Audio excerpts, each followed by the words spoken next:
সরকারের নির্বাচনের ইঞ্জিনিয়ারিং এবং কারচুপির ধরনটাই ছিল একদম আলাদা।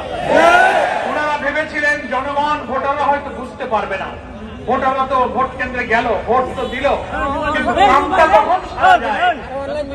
দক্ষ ইঞ্জিনিয়াররা সেই ইঞ্জিনিয়ারিংটা ঠিক মতোই করেছে। তা না হলে একটি জবাব আছে যে রাত 9:30-10টা পর্যন্ত সারা দেশ থেকে ফলাফল আসতে থাকলো।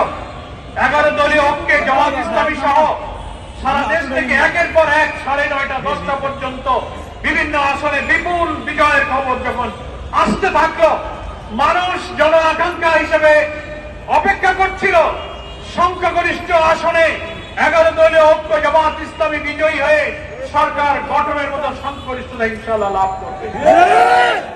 সেখানেই রাত 10টার দিকে 9:30-10টার দিকে নির্বাচনী ফলাফল ঘোষণা সব সম্প্রচার বন্ধ করে দেওয়া হলো। বন্ধ করা হলো কেন?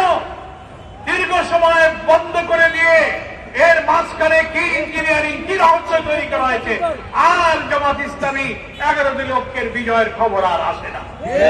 সব অল্প অল্প ভোটের ব্যবধানে তাদেরকে পরাজিত দেখানো হতে লাগলো। এটা বড় ইঞ্জিনিয়ারিং। সাংবাদিকরা প্রশ্ন করেছিলেন আমাদের আমিরে জামাত, আজকে জাতীয় সংসদের বিরোধী দলীয় নেতা ডক্টর শফিকুর রহমান এমপির কাছে যে আপনারা যে ইলেকশন ইঞ্জিনিয়ারিং এর কথা বলেন, কারা ইঞ্জিনিয়ারিং করেছিল? আমিরে জামাত জবাব দিয়েছিলেন বিদেশি সাংবাদিককে। সরাসরি প্রমাণ ছাড়া তো তার জবাব দেওয়া কঠিন।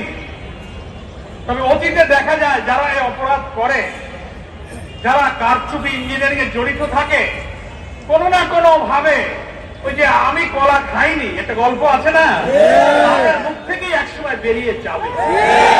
এটা আমিরে জামাত কিছুদিন আগে বলেছেন, শুনেছেন আপনারা? আলহামদুলিল্লাহ একজন রাজসাক্ষীর বক্তব্যে সোশ্যাল মিডিয়াতে এসে গেছে। জামাত ইসলামীকে শুধু দায়ী করলে হবে না, সব জনগণ আপনার বক্তব্যে।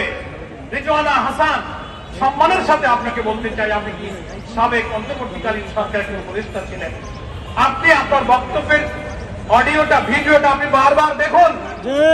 আপনি কি বলেছেন? আপনি তার প্রতিবাদ এবং চারিদিকে যখন বিক্ষুব্ধ সমালোচনা, অভিযোগ, তদন্তের দাবি উঠলো, আপনি সেটাকে ব্যাখ্যা দেওয়ার চেষ্টা করেছেন সোশ্যাল মিডিয়াতে যে না, আমি এটা কোন রাজনৈতিক দলকে মিন করিনি, আমি উগ্রবাদদেরকে মিন করি। আপনার কথাই আপনি আবার ধরা পড়ে যাচ্ছেন। আপনি আবার সাংবাদিকের প্রশ্নের জবাবে প্রশ্ন করা হচ্ছে নারী অধিকার, নারীর ক্ষমতা, নারীর মর্যাদার প্রশ্নে যখন আপনি উত্তর দিচ্ছেন, সাংবাদিক বলছে তাদের একটা অংশ তো বিরোধী দলে আছে। বিরোধী দল শব্দটা উনি উল্লেখ করেছেন। আপনি বলছেন বিরোধী দলে যদি তারা থেকেও থাকে তাদেরকে আমরা মেইন স্ট্রিমে আসতে দেই। What do you mean by this type of comment? বিরোধী দল তো আর উগ্রবাদীদের মধ্যে নাই, কি বলেন? কোন উগ্রবাদী চরমপন্থীরা পার্লামেন্টে নাই।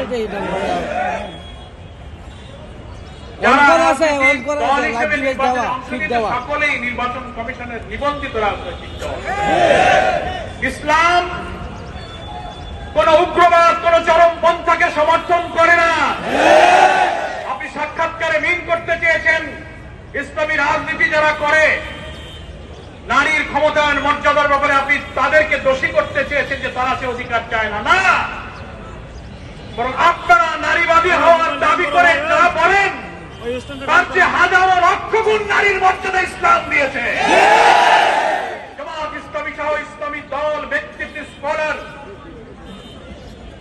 মহান আল্লাহ তাআলা কোরআন মাজিদে আমাদের নারীদের যে অধিকার এবং সম্মানের কথা বলেছেন, প্রিয় নবী মুহাম্মদ মুস্তাফা সাল্লাল্লাহু আলাইহি ওয়াসাল্লাম হাদিস শরীফের মধ্যে বিদায় হজের ঐতিহাসিক ভাষণে নারীদের যে মর্যাদার কথা বলেছেন, আপনাদের কোন সিডও, কোন আন্তর্জাতিক সংস্থা আমাদের মায়েদের এই মর্যাদা, আপনাদের কোন দর্শন, কোন তত্ত্ব, কোন সংস্থা তা নিশ্চিত করতে পারেনি।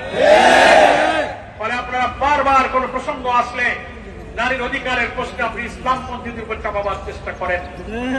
আপনার এই ভুল প্রচেষ্টা, এই অপরিণামদর্শী প্রচেষ্টা থেকে আপনাকে আমরা বিরত থাকতে অনুরোধ করছি।